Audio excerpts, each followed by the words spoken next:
To make an ebook Facebook ad, you simply go to the top left-hand side of the menu bar under Apparel and Print and select eBook Facebook Ads. Next, you select the mockup you'd like to use. And on the left-hand side, you're going to have your text fields, so you can edit those. Next to that, if you click this little blue check mark, you can get rid of that line of text altogether if you don't need it. Below this, you can change the font of that line of text. And next to that, you can change the color of that line of text.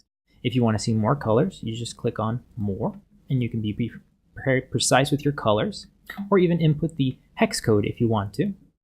Below that, you can begin by uploading the book spine image, clicking on Upload Image. I'll do that now. And then you can change it, you can reposition it if you need to, or make it smaller or bigger, whichever the case may be, and click on Crop.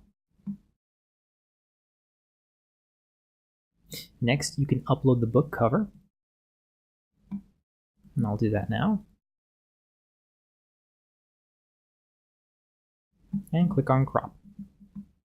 Now, if you don't have a book spine image, that's not a problem. You simply go over here to the right-hand side where it says Book Color, and what this will do if you've uploaded your book cover but not the spine, this is just going to change the spine color so you can make it match the rest of the cover of your book. And finally, you can change the background color. Once you're satisfied, you simply click on Download. And that's how we make an ebook Facebook ad.